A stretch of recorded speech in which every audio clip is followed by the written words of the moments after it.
Everyone, welcome back. तो आज हम पढ़ने वाले अम्लपित्त, जो टॉपिक दिया है रोग निदान में। अम्लपित्त बेसिकली एक व्याधि भी हम बोल सकते हैं और बहुत सारे व्याधियों में ये एक लक्षण भी हो सकता है। तो आज हम बेसिकली व्याधि के बारे में पढ़ेंगे, अम्लपित्त। तो आपको अम्लपित्त नाम देख के लग रहा होगा कि इसमें पित्त का डोमिनेंस होगा, पित्त प्रधान ये है और इसमें अम्लीय कुछ भाव होगा। तो हम आगे देखेंगे कि अम्लपित्त बेसिकली होता क्या है। तो अम्लपित्त स्टार्ट करने के पहले हम कुछ पॉइंट्स कवर करेंगे। कौन कौन से? पहला है इंट्रोडक्शन, दूसरा हेतु, मतलब किस वजह से अम्लपित्त होता है, अम्लपित्त के कारण कौन कौन से हो सकते हैं, उसकी संप्राप्ति घटक, उसके लक्षण क्या क्या है, एंड फिर अम्लपित्त के कितने टाइप्स बताया है। उसके बाद है साध्य असाध्यता, मतलब जो भी अम्लपित्त है उसमें कौन से अम्लपित्त साध्य होते, कौन असाध्य होते, मतलब कौन ठीक हो सकते, कौन ठीक नहीं हो सकते, अगर ठीक नहीं हो सकते तो मतलब कितनी प्रॉब्लम्स होती है। उसके बाद उपशय एंड उसके बाद अनुपशय। ठीक है, तो हम स्टार्ट करते हैं।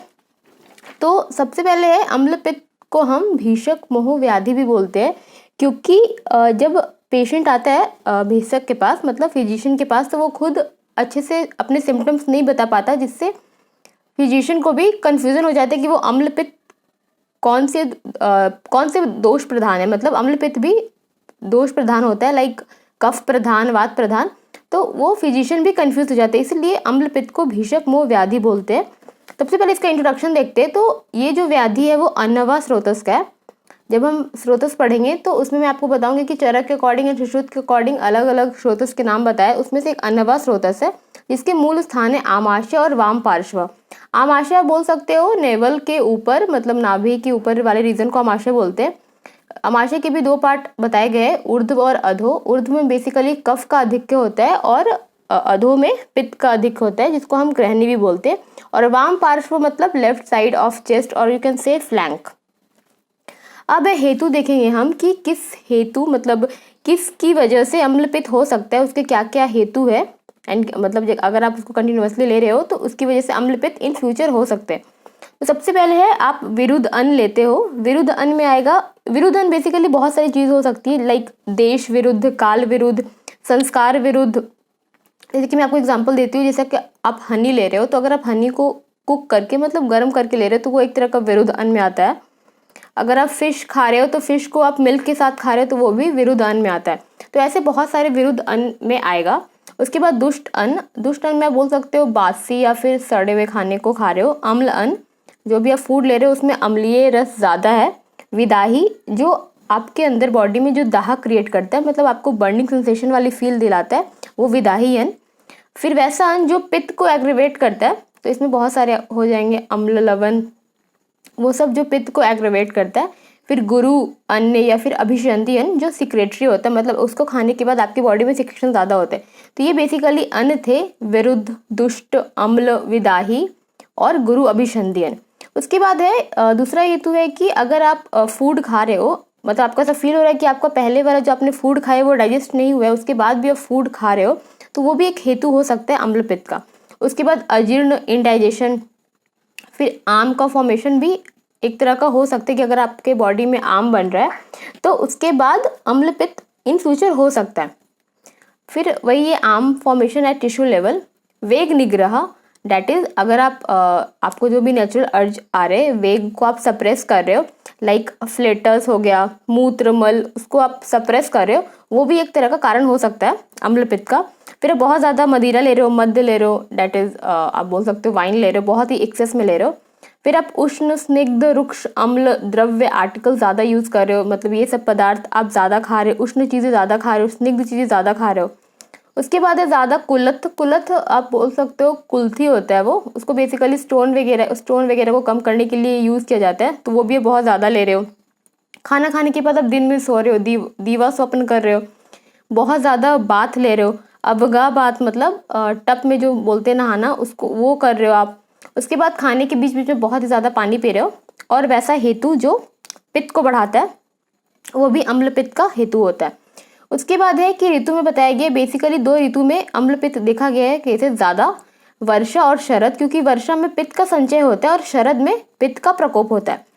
उसके बाद एक और हेतु है अनुपदेश में, जो लोग देखा गया है कि जो लोग अनुपदेश में रहते हैं उनमें अम्लपित्त ज़्यादा होता है, क्योंकि अनुपदेश वाले लोग की ऐसी लाइफस्टाइल रहती है कि वो क्लेद वाली चीज़ें ज़्यादा खाते हैं, मतलब जिसमें क्लेद होता है, जिसकी वजह से उनके बॉडी में जब वो जाएगा तो वो क्लेद का फॉर्मेशन करेगा एंड आफ्टर दैट अम्ल पित्त उससे हो सकता है। ओके, तो हमने अभी हेतु देखी, अब हम संप्राप्ति देखेंगे। तो बेसिकली संप्राप्ति है कि मतलब किस किस तरह से दोष दूषित होते हैं, उसके बाद लक्षण शो होते हैं।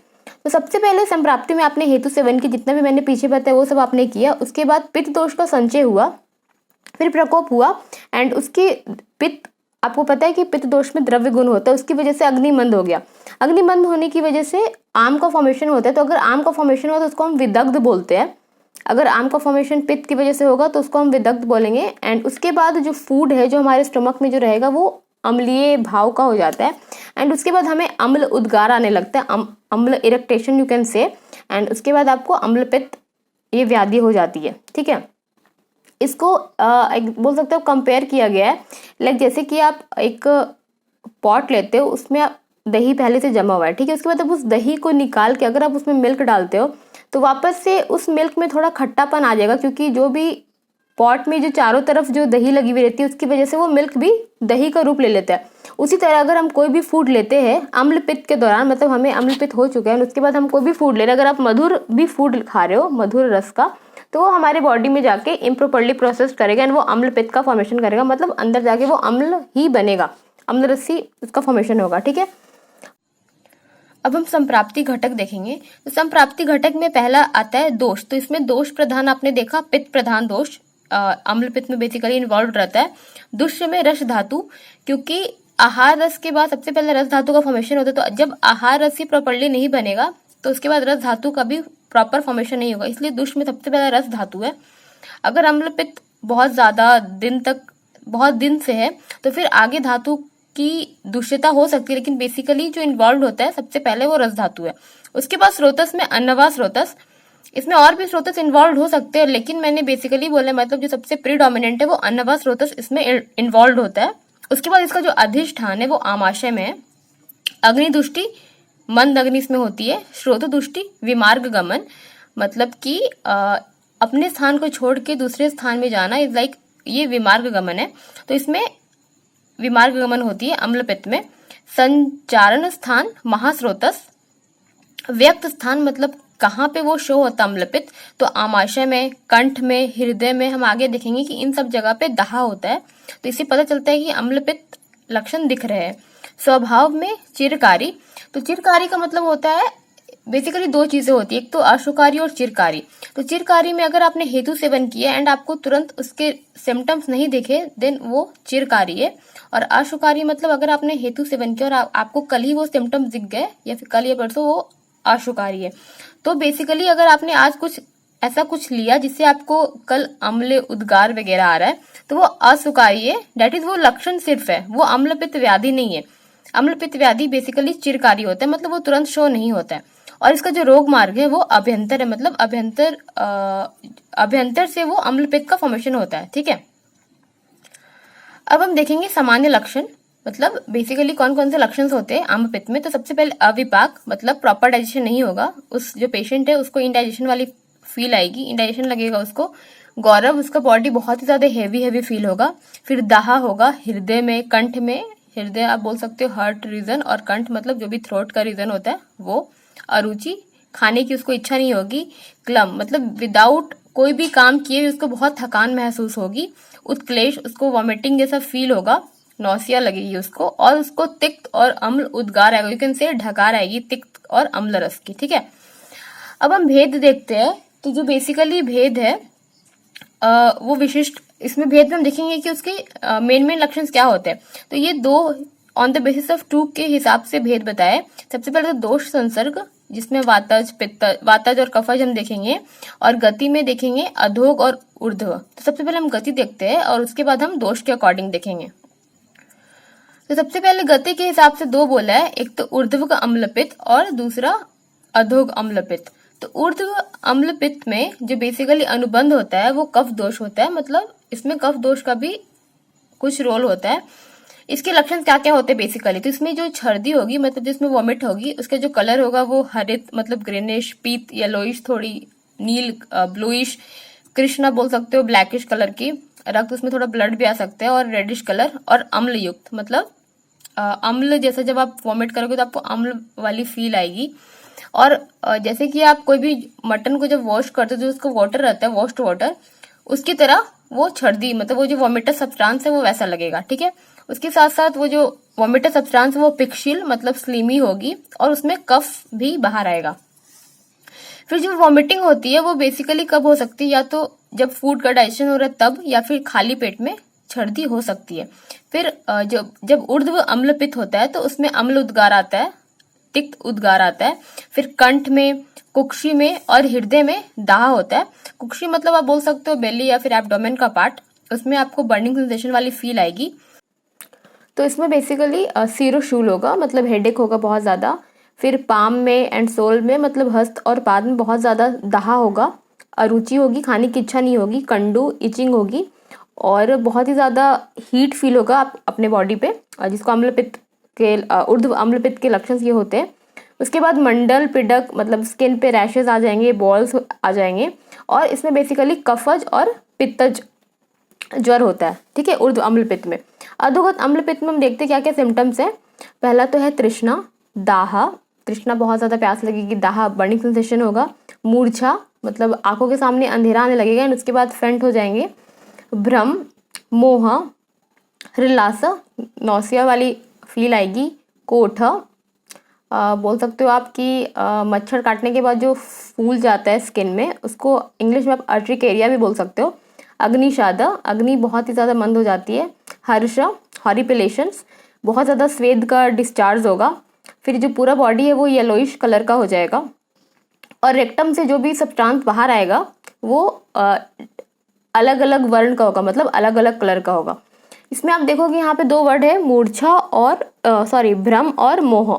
तो भ्रम का मतलब आप बोल सकते हो लाइक जिस पर्सन को भ्रम होता है तो मतलब उसको सब चीज़ें राउंड राउंड दिखने लगती है, और मोह मतलब कि वो कोई भी डिसीजन सही नहीं ले पाता कि वो ये डिसीजन ले या फिर वो ले। तो ये दोनों मोह और भ्रम में डिफरेंस है। तो वो थी गति के हिसाब से। अब हम देखेंगे दोष के हिसाब से। तो दोष के हिसाब से बेसिकली 3 यहाँ पे मैंने लिखा है, एक तो वात प्रधान, एक कफ प्रधान और एक वात कफ प्रधान।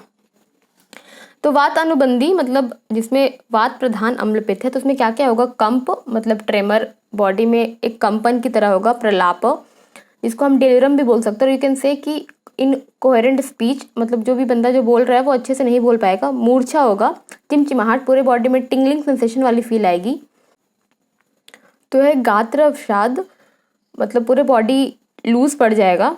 शूल, बॉडी में बहुत ज़्यादा पेन होगा। तमस्व दर्शन, आंखों के सामने अंधेरा छा जाएगा।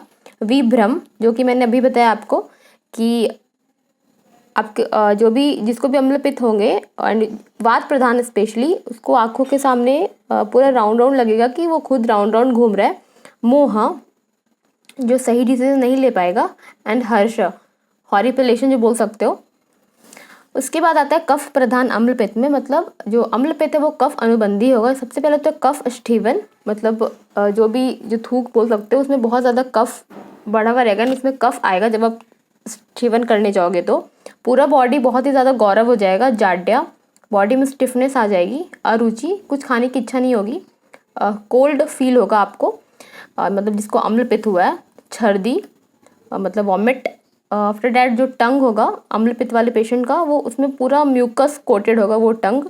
दाह होगा वो पर्सन को। अबल, मतलब ऐसा लगेगा कि उनके अंदर कोई भी बल नहीं है, मतलब वीकनेस वाली फील आएगी, यू कैन से। अग्निशाद, इंडाइजेशन होगा। इचिंग होगी, कंडू, और अतिनिद्रा, मतलब बहुत ही ज़्यादा नींद आएगी।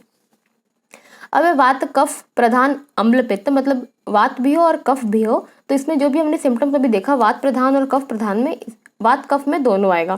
तो आप देख सकते हो कि वात प्रधान अम्लपित्त में बेसिकली जो भी वात प्रकोप की जो लक्षण है वो इसमें है, और कफ प्रधान में कफ के हैं। तो आप इस तरह से कंपेयर करके आप याद रख सकते हो। अब एक आता है कफज पित्तज प्रधान अम्लपित्त। तो इसमें सिम्टम्स थोड़े थोड़े सिमिलर आप देख सकते हो। सबसे पहले तो इसमें उद्गार आएगा तिक्त अम्ल कटु का। फिर दाह होगा हृदय में, कुक्षी में, कुक्षी मैंने आपको बताया था belly area, abdomen area you can say. कंठ में, थ्रोट रीजन है, वहाँ पे बहुत ही ज़्यादा बर्निंग सेंसेशन होगा। भ्रम, मूर्छा, अरुचि, छर्दी, आलस्य, बहुत ज़्यादा आलसी हो जाएंगे वो पेशेंट जो जिनमें कफत पित्त प्रधान अम्ल पित्त होता है। शिरोरूज, हेडेक होगी बहुत ही ज़्यादा। प्रसेक, यू कैन से लार, एक्सेसिव सैलिवेशन होगा। और मुख माधुर्य, जो भी माउथ होगा उसमें बहुत ही ज़्यादा स्वीटनेस फील होगा कफज पित्त प्रधान अम्ल पित्त वाले पेशेंट को। तो अभी हमने टाइप्स के हिसाब से लक्षण देख लिया दोष और गति में। अब हम देखेंगे साध्य असाध्यता। तो जो रिसेंट अम्ल पित्त है, मतलब अम्ल पित्त जो रिसेंट ओरिजिन का, जिसको अभी अभी अम्ल पित्त हुआ है, वो साध्य है और कृच्छ है। मतलब जब हम पढ़ेंगे, अब मैंने आपको बताया था अष्टांग हृदय के फर्स्ट अध्याय में, आयुष काम्य अध्याय में, साध्य असाध्य। तो साध्य में भी दो होते, सुख साध्य और कृच्छ साध्य। तो कृच्छ साध्य है मतलब डिफिकल्टी से ये अम्ल पित्त ट्रीट होगा। और जो क्रोनिक अम्ल पित्त है, मतलब जैसे कि कोई भी पेशेंट है, उसको बहुत दिन से वो अम्ल पित्त के लक्षण से एंड बहुत दिन से अम्ल पित्त व्याधि हुई है, तो वो यहाँ पे होगा। मतलब आप उसको सिर्फ मैनेज कर सकते हैं, वो प्रॉपर ठीक नहीं हो सकता। लेकिन अगर क्रोनिक वाले पेशेंट जिनको क्रोनिक अम्ल पित्त है, वो प्रॉपर आहार विहार ले रहे हैं, प्रॉपर फॉलो कर रहे हैं जो वैद्य ने बताया है, तो वो बाद में वो साध्य हो सकता है। तो ये हमारा था साध्य असाध्यता। अब आप देखेंगे उपशय, मतलब हम क्या क्या कर सकते हैं इसमें।